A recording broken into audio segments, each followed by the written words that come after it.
Hola, buenas noches. Bienvenidos al programa. Yo soy Jaime Bailey. Estamos saliendo desde Miami en directo para todo el mundo. El expresidente Trump está impaciente por volver a la Casa Blanca, claro está, ¿no?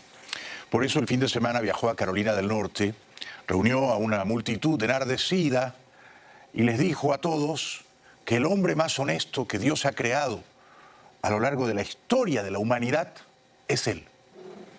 Been investigated by the Democrats more than Billy the Kid, Jesse James, and Al Capone combined. And in all cases, I've been innocent. I've got to be the cleanest sheriff. I think I'm the most honest human being, perhaps that God ever created. Perhaps. Naturalmente discrepo. El expresidente afirmó también que si él estuviera ocupando todavía la Casa Blanca y no el señor Biden, Putin no habría invadido Ucrania. De nuevo, discrepo. But this invasion of Ukraine would never have happened if I was in the White House. Not even a chance. Would have never happened. Would have never happened. Not even. And I knew Putin very well. You know, they say, oh, he knows Putin. He knows Putin. Oh, that's a good thing, not a bad thing. Putin habría invadido Ucrania de todos modos, pero quizá Estados Unidos, si Trump siguiera siendo el presidente, no habría impuesto sanciones tan severas contra el dictador ruso.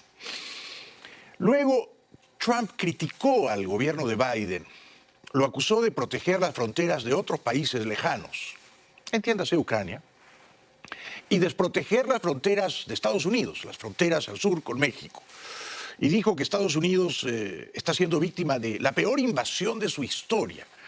Con lo cual, incurre en la temeridad el señor Trump de comparar la bárbara invasión rusa en Ucrania con el flujo de millares de refugiados, sí, 30.000, 40.000, 50.000 cada mes, que han entrado desde México a Estados Unidos, muchos de ellos, por cierto, cubanos. Democrats are spending billions and billions of dollars trying to secure the borders of distant foreign countries, many of which you've never even heard of. But I believe Americans deserve a president who will secure our borders, the borders of our nation, who will protect our citizens, who will defend our sovereignty, and who will stop the biggest invasion ever of our country and probably of any country. There's never been anything like it. We're being invaded, and that's the word. We're being invaded by millions and millions of people. Secretary of State to clean up Michigan's election for good. Bueno, desde el punto de vista moral es una grosería comparar la invasión, la bárbara invasión rusa en Ucrania, los rusos entran a matar, a torturar, a destruir, con la llegada, me resisto a usar la palabra invasión, el flujo de refugiados, de inmigrantes indocumentados aquí a Estados Unidos, que bien es cierto ha aumentado desde que Biden es presidente, pero estos son individuos que vienen en su inmensa mayoría ni a matar, ni a torturar, ni a destruir, vienen a trabajar honradamente. ¿Hace bien Biden en permitir que los refugiados cubanos, por ejemplo, entren en Estados Unidos? Hace muy bien, escapan de una dictadura. Entonces es una obscenidad moral, es una indecencia ética que Trump diga que Estados Unidos está sufriendo una invasión peor que la que sufre Ucrania, ¿no? Y que Biden ha desprotegido estas fronteras para protegerlas de Ucrania.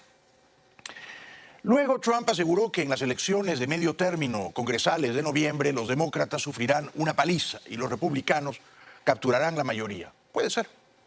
Thank you, Selma. We love to be in Selma, and we've had some great experiences here, and we've had a great victory here. It's tremendous. I'm thrilled to be back in the great state of North Carolina with thousands of proud, hardworking American patriots. 7 months from now, the people of North Carolina are going to vote to fire the radical left Democrats. You're going to send the very great man. He's a great man. I've known him a long time. He's a tremendous person. Ted Budd to the U.S. Senate.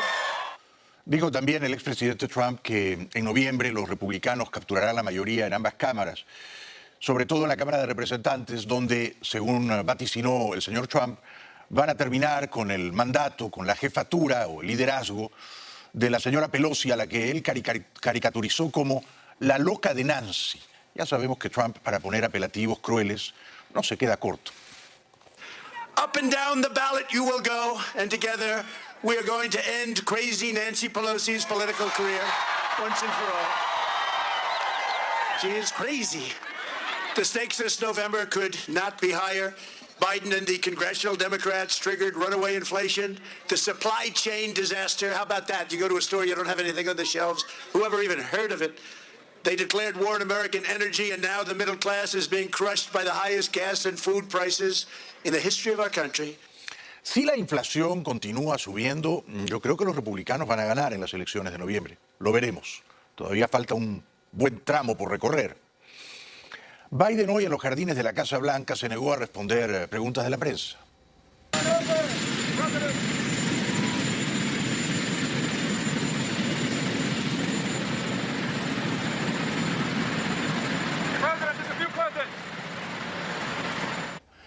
En mi opinión, Biden no debería estar allí, sino en Kiev.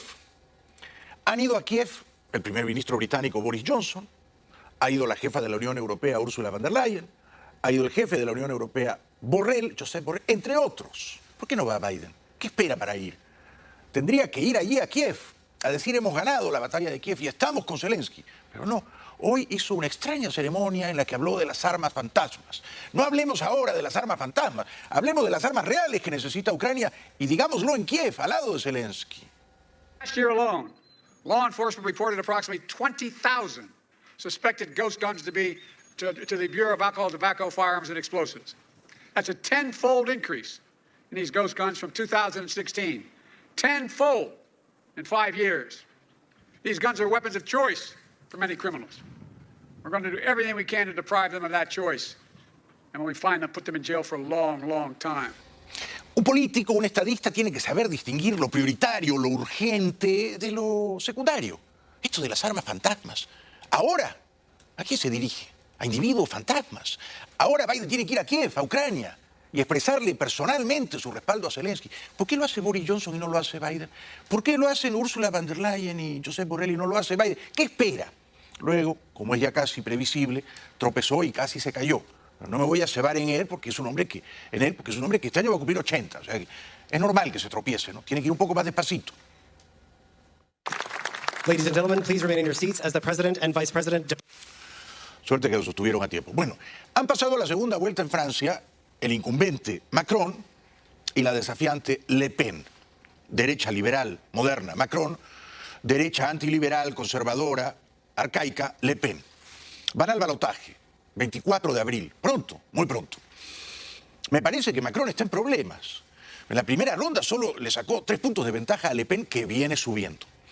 Hoy, en las calles de Francia, una señora indignada y al mismo tiempo elocuente se trenzó en una riña feroz con Macron. Y Macron tuvo que escuchar la amonestación. Comparons-nous et regardons, dites-moi. Moi je trouve quand même que depuis 5 ans, les valeurs de la France, elles volent en éclat, notamment à cause de vous.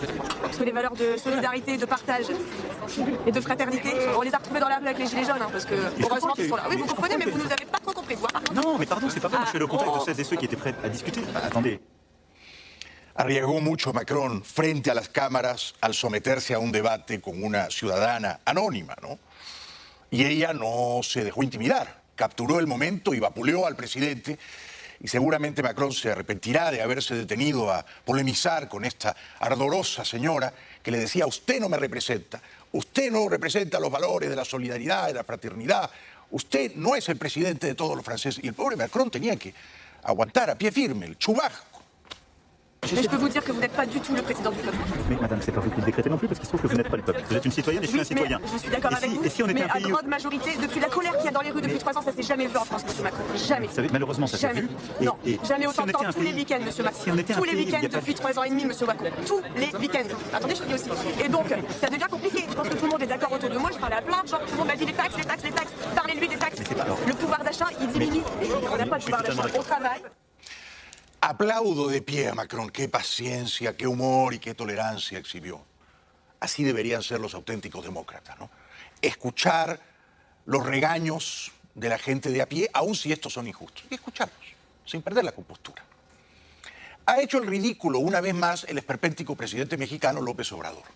A mitad de su mandato convocó a un referéndum revocatorio, perfectamente innecesario, no tenía que hacerlo, costó un montón de dinero y nadie fue a votar. Solo el 17% del padrón fue a votar. Es decir que más del 80% de los mexicanos decidieron no perder el tiempo votando en este bendito revocatorio. Por supuesto, como ya no es vinculante, como no votó más del 40%, López Obrador gobernará hasta el final de su mandato. Andrés Manuel López Obrador seguirá gobernando en México hasta 2024. La opción que defendía su continuidad logró el domingo más del 90% de los votos en un referendo que tuvo una participación de entre el 17 y el 18,2%. Al agradecer el apoyo, López Obrador descartó que vaya a usar esta victoria para impulsar una reforma constitucional que le permita ser reelegido. Voy a seguir sirviendo hasta el último día de mi mandato. No me voy a pasar, porque soy demócrata y no estoy a favor de la reelección. Bueno, ojalá cumpla esta promesa, ¿no? Ojalá. Este revocatorio, que era innecesario, resultó inútil, porque tenía que votar más del 40% del padrón. Y ha votado el 17 o 18%. O sea, casi nadie fue a votar, pero claro, la inmensa mayoría de quienes fueron a votar eran fanáticos de López Obrador y le piden que continúe hasta el final de su sexenio. Él dice que no aspirará a la reelección y que honrará la tradición mexicana. 6 años y a tu casa y no vuelves más. Ojalá. El 90% de los que han votado está de acuerdo en que siga en el cargo, mientras que solo entre el 6 y el 7% sería partidario de que se le revocase el mandato. Porcentajes esperables, como decíamos, porque han sido los partidarios del presidente López Obrador los que más se han movilizado, mientras que la oposición había hecho un llamado a la abstención. En ese sentido, el otro dato a tener en cuenta era el de la participación, que admite varias lecturas, estaría en torno al 17 y el 18%, muy lejos del 40% necesario para que esta consulta sea vinculante, pero para el partido en el gobierno, para Morena, es todo un éxito. Y luego está Maduro, ¿no? Es decir, a la hora de hacer el ridículo, nadie lo supera. Es el campeón olímpico del ridículo, el dictador venezolano. En lugar de pedirle a su amigote, a su jefe en realidad, ¿no? Putin, que acabe el baño de sangre en Ucrania, que retire a sus tropas de Ucrania, que permita a los ucranianos vivir en paz, reconstruir el país que están dejando en escombros los rusos, ¿qué hace el infame Maduro? Dice que Ucrania está gobernada por nazis. Con el conflicto en Ucrania, el surgimiento de esa nueva época ha entrado en momentos turbulentos y acelerados. Los acontecimientos que hoy sacuden al mundo, producto del conflicto con los nazis de Ucrania, han acelerado muchos elementos de lo que va a ser inevitablemente la composición de un nuevo mundo. Un mundo multipolar, pluricéntrico, un mundo de los pueblos, sin lugar a dudas. Es por supuesto un estúpido Maduro, esto ya lo sabíamos, ¿no? Un estúpido con un bigote muy poblado y con un micrófono muy grande, pero además de ser un estúpido, es un canalla, es un miserable. No es verdad que en Ucrania gobiernan los nazis. En Ucrania gobierna un señor, Zelensky, que es judío y cuyos antepasados fueron torturados y masacrados y gaseados por los nazis. Y ese señor Zelensky, que era actor de éxito, fue elegido por el pueblo en segunda vuelta, 73% de todos los ucranianos. Por lo tanto, cuando Maduro repite como una cotorra, como una guacamaya, la propaganda oficial de Moscú, según la cual la guerra era necesaria porque Ucrania es gobernada por nazis, Maduro se está hincando de rodillas, como una hetaira con bigotes, frente a Putin. Luego habla de la Tercera Guerra Mundial. ¿Pero quién ha comenzado la Tercera Guerra Mundial, señor Maduro? La ha comenzado el matarife de Moscú, el déspota de Moscú, quiero decir su jefe, Putin. Hoy más que nunca estamos viendo una dictadura mediática de Occidente contra el mundo para justificar una escalada que pudiera llevar a una guerra desastrosa, a una Tercera Guerra Mundial.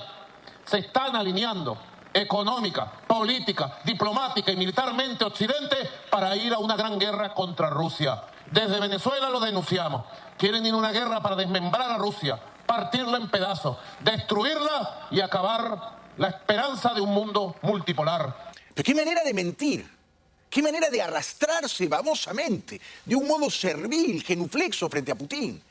Nadie quiere desmembrar ni partir en pedazos a Rusia. Nadie ha invadido ni va a invadir a Rusia. Nadie la amenaza. Es Rusia la que quiere desmembrar y partir en pedazos y dejar bañada en sangre a Ucrania. Es Rusia la que ha entrado a Ucrania por 4 flancos y ha matado a decenas de miles de ucranianos inocentes. Las imágenes hablan por sí solas. Putin es un criminal de guerra y algún día, eso espero, será juzgado por sus crímenes abyectos. Y Maduro elige ser el propagandista bigotudo, prosternado de ese criminal de guerra. Triste, patético papel el de Maduro. Una pausa y regresamos.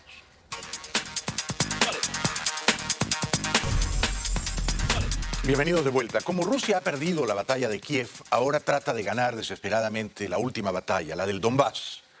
Por eso el portavoz del Pentágono, señor Kirby, en el día 46 de esta infame guerra, advierte al mundo de que los rusos van a recurrir a técnicas todavía más brutales. Brutality with which they conduct and prosecute their operations. There's a track record here before Ukraine of Russian brutality. And you've seen it on display every single day of the last 46 days, the brutality that the Russians are capable of.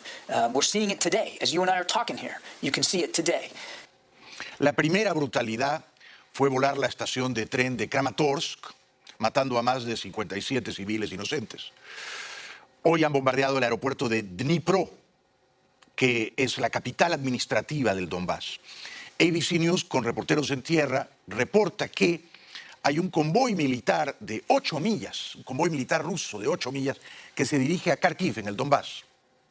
This morning, battle lines shifting as Russian forces amass in the east. These new satellite images show an 8-mile-long Russian military convoy headed towards the northeastern city of Kharkiv. Ukraine's second-largest city has already faced weeks of Russian shelling, residential neighborhoods completely destroyed. East of Kyiv, Brigadier General Valery Embakov gave us an exclusive look at where his soldiers beat back Russian troops. And right here on this spot, he says, from that farm, our boys used those javelins to do what you now see behind me. He tells us 2 Russian tank columns were headed down this road when his troops ambushed them, stopping the Russian advance. Ese general ucraniano, que es un héroe, Emberkov, héroe de la resistencia brava ucraniana, le dice al reportero de ABC News que en el Donbass, para ganar la guerra, para terminar de ganar la guerra, Ucrania va a necesitar armas más pesadas, aviones y misiles de largo alcance y tanques como los T-72. You're very proud of your victory here. Yes. But are you as confident about the war that's starting in the east? Ukraine needs more modern weapons, he says. But if in the first stage we needed mostly defensive anti-tank weapons, anti-air weapons, now we need heavy weaponry. We need tanks, we need planes, we need artillery systems. The destruction here, a fraction of what Russia might unleash in the next phase. This woman clinging to the only family member she has left. You come across all kinds of emotions. This man is furious. This woman's quite clearly beside herself. There's also happiness at liberation. They greeted this general, full of joy that they've seen now Ukrainian forces here. Como Putin sabe que está perdiendo la guerra, como ha perdido la batalla de Kiev, ha puesto a un nuevo jefe en el ejército ruso, Dornikov, Alexander Dornikov. Este es conocido como el carnicero de Siria, porque ayudó al dictador sirio Assad a matar a millares de personas en la guerra civil en Siria. El presidente de Rusia, Vladimir Putin, ha puesto al frente de la ofensiva al general en jefe Alexander Dornikov. Es el segundo general de más alto rango de Rusia y es conocido como el carnicero de Siria por las atrocidades que cometió contra civiles durante la guerra de Siria, durante esta época. Mató a centenares de miles de sirios en esa guerra civil y ahora, recurriendo a la aviación rusa, que es bastante superior a la muy diezmada aviación ucraniana, va a tratar de matar también a cuanto ucraniano pueda liquidar en el Donbass. El matarife de Siria, Dornikov. La inteligencia estadounidense también ha confirmado que Rusia cuenta ya con un nuevo comandante de guerra en Ucrania. Se trata del general Alexander Vornikov, militar más que experimentado y con un importante historial de brutalidad contra civiles en Siria, según recuerdan desde la Casa Blanca. Ucrania entonces se prepara para resistir en el Donbass. Es cuestión de horas o de días para que Ucrania pierda el control de Mariupol. Los pocos ucranianos que quedan allí con vida resistiendo no tienen agua, no tienen comida, no tienen municiones. Los rusos los van a apabullar. Ucrania se prepara para batallas en el este, pero Zelensky se dijo abierto a una salida diplomática al conflicto, que deja miles de muertos en combates y más de 11 millones de desplazados. Так, паралельно на Сході йде накопичування, і не тільки на Сході, і на Півдні, йде накопичування військ. Велика кількість військ. Sí, en paralelo, sobre el este y el sur, hay una acumulación de una gran cantidad de soldados, equipos, hombres armados que planean ocupar otra parte de nuestro territorio. Confiamos en nuestra victoria, estamos listos para luchar y buscamos vías diplomáticas paralelas para poner fin a esta guerra. En el día número 46 de la guerra, los rusos entonces enfilan todo su poderío al Donbass, a la región oriental de Ucrania, conocida como el Donbass. Putin pretende no solo destruirla, sino ocuparla del todo y no retirarse más. A 6 semanas del inicio de la invasión, Rusia se centra ahora en el este y sureste de Ucrania. Moscú busca crear un enlace terrestre entre la península de Crimea, anexada por Rusia en 2014, y los territorios separatistas prorrusos de Donetsk y Lugansk en el Donbass. El domingo volvió a ser bombardeado el aeropuerto de Dnipro, una ciudad industrial de 1 millón de habitantes que marca el límite de las regiones orientales de Ucrania. Para decirle a su pueblo que ha ganado la guerra heroicamente en Ucrania, Putin aspira de aquí a mayo 9 a ocupar y controlar del todo la región del Donbass. Quiere el 9 de mayo anunciar que ha ganado la guerra del Donbass y que el Donbass es ahora parte de Rusia, porque se conmemora el fin de la Segunda Guerra Mundial, 9 de mayo de 1945. Esa es ahora la fecha a la que apunta el dictador ruso. Los analistas creen que el presidente Putin quiere hacerse con el control total del Donbass antes del 9 de mayo para presumir de su logro en el desfile previsto en la Plaza Roja para conmemorar la victoria soviética sobre los nazis en la Segunda Guerra Mundial. La ofensiva en el este de Ucrania ha transformado Dnipro, de ciudad segura, en vía de escape para refugiados. Como Vera, que espera un autobús para llevarla a Bulgaria junto a su hija y su nieta. Y se emociona cuando nos cuenta que lleva 2 semanas sin saber nada de su hijo, soldado en el frente del Donbass. Pero las mujeres, las familias, los ancianos que huyen de las poblaciones al este de Ucrania, incluyendo Dnipro o Dnipro, se asustan cuando un reportero les hace preguntas temerosas de que los rusos disparen misiles de largo alcance como los que dispararon a la estación del tren en Kramatorsk. Apenas terminamos la entrevista, otras mujeres se nos acercan y nos piden que nos vayamos. No entendemos lo que dicen, pero se distingue con claridad la palabra Kramatorsk. Solo se tranquilizan cuando les prometemos que no daremos detalles de dónde se encuentran. Margarita nos explica que tienen miedo de que se sepa la ubicación de la parada de los refugiados y que les disparen, como a los de Kramatorsk, donde un misil mató el viernes a más de 50 mujeres y niños. Ucrania viene ganando esta guerra, lo he dicho otras noches, gracias a la inteligencia y gracias a la tecnología. Ahora, para ganar la batalla final del Donbass, va a necesitar no solo inteligencia y tecnología, pero aviones y misiles de largo alcance. Y misiles S-300 y Patriot capaces de derribar a los misiles rusos. Las fuerzas ucranianas se atrincheran en el este del país, preparándose para una batalla que parece inminente, tras ver cómo Rusia centra su potencia de fuego en esta zona. El Kremlin ha declarado su intención de liberar la región del Donbass, considerada ahora mismo el objetivo prioritario de la guerra de Putin. Pero los bombardeos continúan en otros lugares. En un comunicado difundido el domingo, el Ministerio de Defensa de Rusia confirmó haber atacado 86 instalaciones militares ucranianas, entre ellas una en la ciudad centrooriental de Dnipro y otra en la segunda ciudad más grande del país, Kharkov. ¿Cómo no le ponen un dron turco de sombrero a este cabeza de chorlito, portavoz del Ministerio de Defensa ruso? Efectivamente, han destruido el aeropuerto de Dnipro. Ucrania confirma eso. Ucrania confirma a su vez que el aeropuerto de Dnipro ha sido destruido, mientras desde Kiev piden más apoyo armamentístico a sus aliados, Estados Unidos incluido, con el que hacer frente al despliegue de los rusos en el este. Desde Washington aseguran estar trabajando en ello. Revisamos cada sistema de armas que Ucrania busca en orden de prioridad, dicen desde Seguridad Nacional, y hemos desarrollado planes para entregarlos lo más rápido posible. Algunos ya han sido entregados y otros están en proceso de entrega. Y seguiremos trabajando duramente para conseguir lo que Ucrania necesita, para fortalecer su posición en el campo de batalla y para fortalecer su posición en la mesa de negociaciones.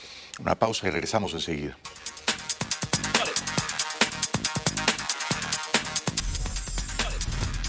Bienvenidos de vuelta al programa. Y ahora los rusos tienen el insolente cinismo de decirle al mundo que ellos no dispararon el misil a la estación del tren de Kramatorsk que mató a 57 personas inocentes, 5 de ellas niños.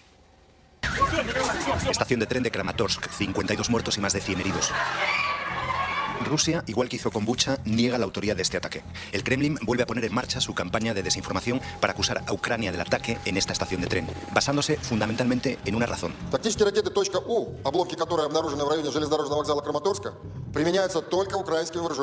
El mismo mensaje ha sido difundido en nota de prensa y en las cuentas oficiales del Ministerio de Asuntos Exteriores ruso y en sus embajadas. Dicen que esos misiles Tuska no los disparan los rusos.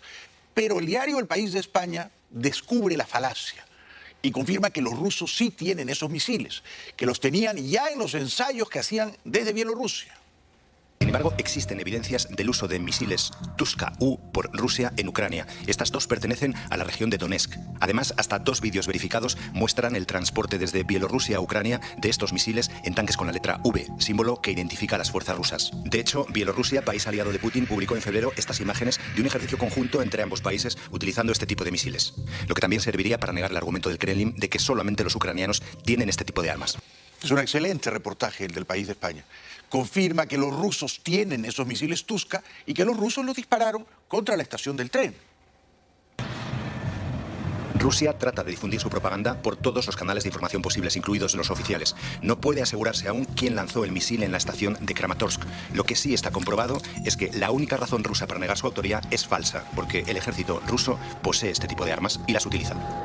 Yo sí puedo afirmar quién lanzó ese misil, o esos misiles. Fueron los rusos.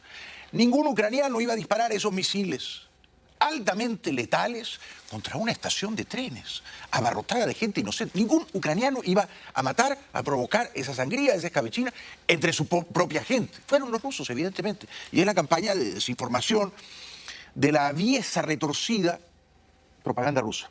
Habla un diputado ucraniano y un soldado ucraniano. Y ambos comentan que la gente se ha quedado absolutamente traumatizada por el ataque a la estación del tren y ahora muy poca gente viaja en tren. Awful attack at railway station happened 2 days ago, 57 civilians killed. The fightings are becoming heavier and heavier, but we will fight till the death. It's our land and we are not going to surrender. В тому, що після того, як обстріляли залізничний вокзал у Краматорську, людей стало набагато менше. До того тут було десь в день 2-3 тисячі людей. Тобто, постійно набагато більше було людей при той же кількості поїздів. Зараз поток людей суттєво зменшився і люди, чи може хтось злякався їхати, чи обирають інший шлях евакуації звідси, але на поїзди зараз набагато менше. La batalla final se va a librar o se está librando ya en Mariupol. El lunes, la 36ª Brigada de la Marina ucraniana afirmó que se prepara para la batalla final en Mariupol, tras un asedio de más de 40 días, y dijo que esto implica la muerte para algunos y el cautiverio para otros. Esta unidad informó que ha estado más de un mes luchando sin munición, sin comida y sin agua. Por este motivo, lamentó la falta de ayuda del mando del ejército y del presidente. El presidente, en efecto, el heroico señor Zelensky, en tono pesaroso, anunció que la ciudad de Mariupol probablemente será capturada por los rusos y quedará absolutamente devastada, destruida. Маріуполь зруйнований. Там десятки тисяч загиблих. Але навіть попри це росіяни не зупиняють наступальну операцію. Вони хочуть зробити так, щоб Маріуполь був показово знищеним містом. Надати необхідну зброю Україні означає не тільки врятувати життя наших людей, не тільки дати нам можливість деблокувати наші міста, і, зокрема, наш багатостраждальний Маріуполь, але й врятувати інші держави, інші регіони від подальшого розгортання російської агресії. Pero en Mariupol se esconden todavía algunos feroces combatientes ucranianos que van a dar pelea hasta el final, como este, agazapado en un tejado desde el cual dispara un misil y hace estallar a un tanque ruso.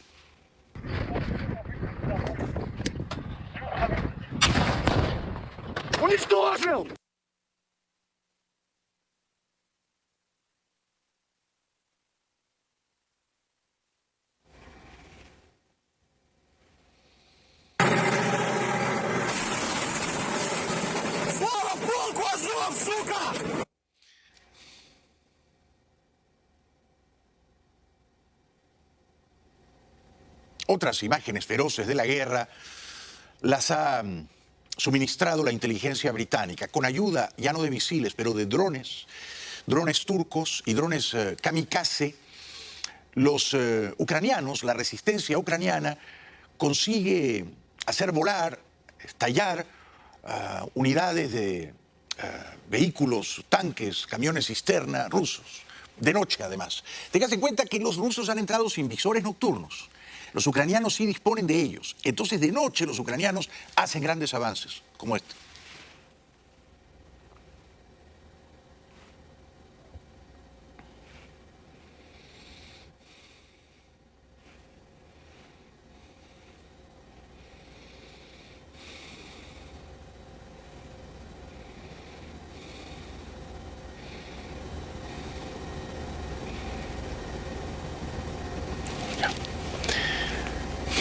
Otro éxito de la resistencia ucraniana lo veremos a continuación. Avanza por un camino polvoriento, por una trocha, un camión llevando tropas rusas, pobres soldaditos rusos, que no tienen ni qué comer, que han sido empujados a la guerra con engaños por sus superiores, y los ucranianos reducen a escombros ese camión de tropas. Apenas se alcanza a ver, pero se verá mejor la columna de humo cuando impacta el misil. Pues ahí está. Otro triunfo de la inteligencia y la tecnología ucranianas, a despecho del ejército ruso, cuya tecnología ha quedado en evidencia, es ahora un poco obsoleta. Otras imágenes de la inteligencia británica que confirman que los ucranianos han logrado neutralizar a numerosísimos tanques rusos. Fíjese, esta es una columna que avanza vertical. Ahí han volado ya 2 tanques, a 2 de varios, Y luego continúan cayendo los misiles, los tanques se mueven lentamente, no tienen a dónde escapar, están recorriendo no un camino asfaltado, porque los ucranianos han volado deliberadamente muchos puentes para que los rusos precisamente tengan que salirse de los caminos asfaltados y entrar en terreno fangoso, y ahí les caen encima los misiles, como estos. Más misiles, ya van quedando pocos tanques rusos ahí, la columna entera ha sido destruida, provocando, es de suponer, numerosas bajas entre la soldadesca rusa, ¿no? No queda nadie con vida ahí.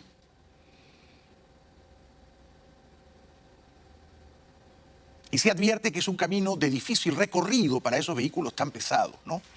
Ha funcionado muy bien la inteligencia ucraniana, volando puentes deliberadamente, destruyendo las vías del ferrocarril, también deliberadamente, destruyendo los camiones cisterna y los camiones de comida en primerísimo lugar para que los soldados rusos se quedaran sin comida y los tanques sin combustible. Les ha funcionado bien el plan. Más videos de explosiones de tanques rusos. No, este es un helicóptero ruso, perdón. Un helicóptero ruso destruido por uno de los misiles Stinger, que son misiles tierra-aire, se disparan desde el hombro y derriban helicópteros o aviones que vuelen a baja altura. Aquí hay también más imágenes de triunfos militares ucranianos. Aparentemente es una formación militar rusa, no se alcanza a ver si son tanques o si son camiones que llevan tropas o combustible. Esto es difícil de precisar, ¿no? Porque, claro, desde lejos se ve todo gris y luego el impacto y el humo. Pero cada impacto y cada humareda confirman que han dado en el blanco, de nuevo. Ahí destruyen de 2 misiles simultáneamente a 2 tanques. Van a ver ustedes cómo corren hacia la parte superior de la pantalla un puñado de soldados rusos que han salvado la vida y que tratan de alejarse del lugar donde están cayendo los ven allí. Se alcanzan a ver muy débilmente al pie del sendero y luego caen más misiles y los soldados tratan de cubrirse, pero es tarde ya. Van a caer otros misiles. Uno no sabe si los soldados pierden o no la vida. Mi editor me asegura que después de estos estruendos, los soldados siguen en su estampida, en su huida, tratando de ponerse a buen recaudo, ¿no?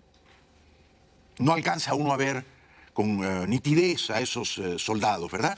Otras imágenes de explosiones provocadas por esa feliz combinación de inteligencia y de tecnología al servicio de la libertad en Ucrania. Vuelan allí un camión que aparentemente tenía combustible o quizá comida, en la playa de Mariupol. Eso es en la playa del puerto de Mariupol.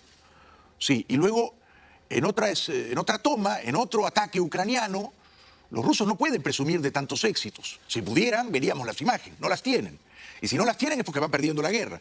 En esta otra imagen, los ucranianos vuelan un almacén de municiones rusos cerca de Mariupol. La pelea está ahora en Mariupol y en las poblaciones al este de Ucrania, en el Donbass. Bien, vamos a una pausa y regresamos enseguida.